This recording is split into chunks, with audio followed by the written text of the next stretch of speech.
Some changes on your side. Ciante.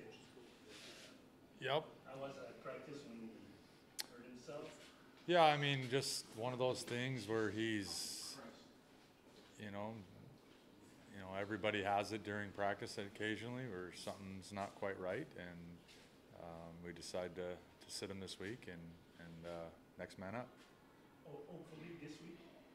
Yeah, that's the plan. Take it week to week and day by day. I mean, obviously, when you're an athlete, you got to feel a certain way to play, and obviously we'll take it day by day with him. On the other side, last time I looked on the Jeff Coat was on a 6 week. He's there this week. Yeah. That was a change. Yeah, that was a change, and I think we're all familiar with Jeff Coates, so that's the familiarity is a good thing. He's a tremendous player, and when you see him on the 6, you're expecting him to be out that long, but there's always the inevitabilities that they could come off, and obviously they chose to do that, and it is what it is. You deal with it, deal with the player. About Chianti, always to lose him a week that you're against Zach Colaros, a good QB. Is it tougher to? Yeah, I mean, Zach's a great quarterback, and I mean, he's going to run their offense the way it's meant to be run. And anytime you lose a player of Ciante's caliber, that he's been playing extremely well for us as well. I mean, you never want to lose those guys, but you have to have confidence in the next guy that's going to play our system and play our defense the way it's meant to be played. And that's basically what Zach will be going up against. And yeah, there'll be a guy maybe with a little bit less experience, but sometimes when you don't know the other guy, there's nothing to go off of as well. And we're playing our schemes and we're doing our things. And I've always said it's just another guy's opportunity, and he can go in there and be one of the best that's ever played the game. You just never know because he hasn't got the opportunity just yet. And it will be very. What's that? Well, we'll see. We can juggle our lineup, but yes, it's most likely going to be slated there. We don't know Notary that much. What does he bring? Sorry, who? Notary? Yeah, I mean, athletic linebacker. I mean, flies around. I mean, since he's been in camp with us, he's, obviously learned our defense, been a leader on our defense, behind Avery. But, you watch him, the way he runs and the way he tackles and the way he has some amazing abilities, dropping as a linebacker, tackling, some really nice things that you watch him do that are pretty good range for a linebacker. I'll say that. Did the Bombers show some cracks in their armor last week?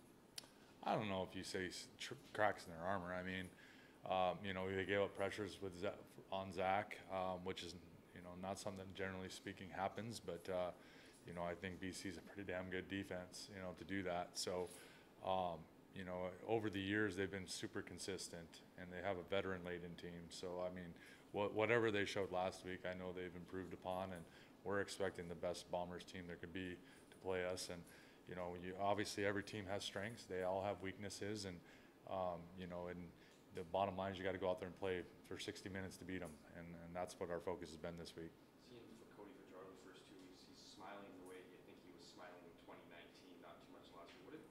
I imagine you're not surprised with what he's been doing this year, but what have you seen from him? Yeah, just consistent. I mean, he's just, in practice, in the building. It's what I've witnessed the last 4 years being around him, and the last 3 years, having coached him. The type of guy he is, the preparation he puts in, and, obviously on the field, getting to learn all the players. And I think that's what you're seeing. You're seeing a guy that just, happy to be in his shoes and in the building every day, working with these guys. And he's a hard worker, and he puts a lot of time and effort into his craft. So, and obviously the success we expect from him, because he is a talented quarterback. And but I think more than anything, you're seeing him being comfortable. Just one last one. What does it say about Austin McWine coming here? Not just perform the way he's performing, but want to be part of this organization. Not a guy who wants to leave next year. So what does it say about his commitment to this team and this league? Yeah, pretty awesome. I mean, I've talked to Austin off the field quite a bit, and he's a true pro, very professional since we've met him, since he's come up. I mean, he's earned his stripes. He's earned this position and earned the opportunity he's been getting, but he's making the most of it. And that's through a lot of hard work. I mean, I say it all the time. I mean, I don't know if anyone prepares harder than Austin. I mean, he's always in the building. He's watching film. He's talking to guys. He's a great communicator. But you're right. He wants to be here. And, you know, sometimes you get those guys that have come up from big colleges and come from the NFL and played in the NFL that look at this league a little differently. And Austin has not done that since day one. He's looked at this as an opportunity. You know, I think from day one he was excited about the offense of how you play up here and how offensive football is played up here, and was just going to make the most of his opportunity. And like I said, he leaves no stone unturned. The kid's a true professional. He knows our offense extremely well, and that's saying something, only being here 7 weeks. And he's performing at a high level, but you know, you see the preparation every day, you kind of expect that. Just a quick one about the smog, the quality of air. I believe that you control what you can control, but are you nervous that the game could be canceled, or Well, does it change something in your game plan? no, I don't think we're going to change nothing in the game plan per se. We've been advised, you know, I talked to Danny yesterday about the potential that could happen. I really didn't speak on it with our players because, again, control what you can control, come to the game ready to play, and if we get told we're not playing, we're not playing. You know, hope it doesn't come to that. But, you know, forecasts are forecasts. It still has to come to fruition in order for that, and air quality would have to be something as such that we couldn't play in it. So I know we'll wait till the last minute to make those decisions, and then once they make them, they're done. And it's for the betterment of the fans out there and our players if we don't play in certain air quality, and we all get that. Do you have some memories of this kind when you were playing in Edmonton? I think we had a game or two where the air quality wasn't great. I don't know why I played, but when I was coaching, and you know, when you first hear about it, you can't believe that's a thing, but it makes sense. I mean, it's smoke in the air and it hurts your lungs, and it's tough to breathe. And professional athletes need their lungs in order to play. So, and not only that, the fans. I mean, no one wants to sit out there for any longer than they need to in an environment like that where it's not healthy. So, you know, it's something to deal with, and we'll deal with it. Ruffin is a game time decision. Can you elaborate on that at all? Can you expand on that at all? Yeah, I mean, he's a game time decision because the injury that he has, we think that over the course of the next 24 hours, he may have an opportunity to play. And we have up to 30 minutes before the game to make that decision, and that's what we're going to do.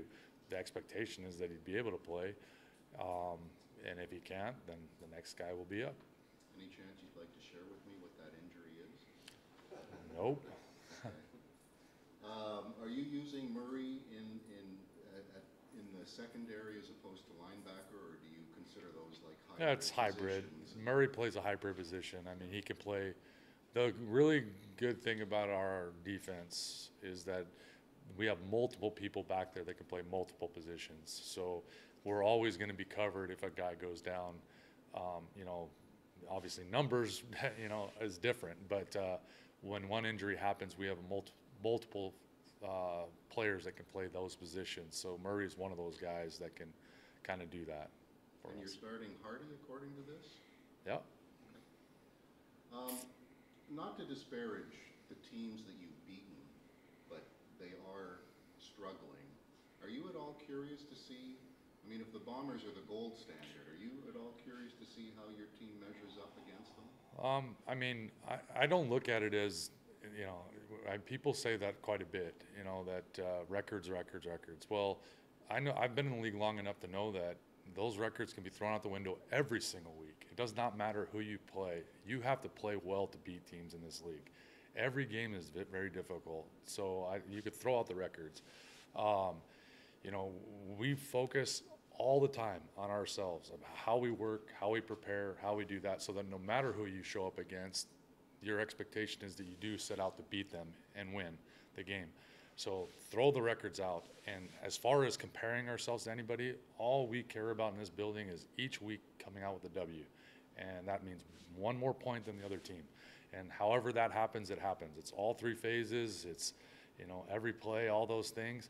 But to focus on records or to focus on your standard or to focus on rankings, that does not apply to this club or to the guys when we speak to them in our locker room. and all that. It's about competing every day in practice to a level of an expectation that when you go out on that field, you can beat anybody. And that's the belief, and that's what we intend to do every week. So what you're telling me is don't ask that question. Well, again I'm this just season. giving you that answer, and I hope the answer will be consistent all year. Because, and I will say this, Herb, I do believe in, you know, when you do play a team like a Winnipeg, I mean, trust me, it has been said in our team, in our locker room, that they have been to the last 3 Grey Cups. They've won 2 of the last 3 Grey Cups. So not to say the standard of what they play, it's they've been a model of consistency. And in order to achieve what we want to achieve, that's the type of model we Yes. want. We want to play a certain way. But the only way I know how to do that, or the only way we preach about doing that, is by working every day, not worrying about that team. You can look at that team and say, this has been what they've been great at. But for us, this is our focus. And when we do play against a team like that, not to say it's a measuring stick, but yeah, you do get up for games like that. I'm not going to say that you don't, but it's not something we preach, because what we've talked about is it's hard to win in this league. No matter what the records are, every day you show up, you better play up to your ability and your standard to ensure a victory. So I promise you next week, if the BC Lions are 4-0, I will not ask that question. Oh, I appreciate it. What do you think the commissioner would say about throwing out the records? It's a joke. It's a joke. Yeah. You're using Fletcher. It seems like you've activated Fletcher. So how are you going to Well, I mean, use the stand back Fletcher combination? yeah, I think, you know, I mean, they'll be utilized in different ways throughout the game. You know, obviously, you know, we want to run the ball, and in order to run the ball, there's guys that do get tired doing that, and so you got to have a guy that can go in there and spell a guy here and there. And you know, that's what the intention of having another running back on a roster, is that we're able to do that. We have, you know, the ability to be able to do that with Fletcher this week, and that's what we intend to do. You see that in Toronto? You think that could be, you know, with AJ Harris? Yeah. Could you see that being something? Yeah, I mean, Copycat? you know, obviously we looked at it, you know, during the course of the off season and training camp, you know, different lineups, and you know, what would be our best lineups and what would give defenses troubles, and having 2 tailbacks on your roster, and we have 3 with Antwi. I mean, that we feel like those are good sets to go against teams, and it's proven. You know, you call out a Toronto team last year in Sask, we had a couple tailbacks on at the same time, and it does. They feed off of one another. They're never tired back there. They always give you great effort, and they all have ability as ball carriers. So when you have a fresh back there, it does put more pressure on the defense.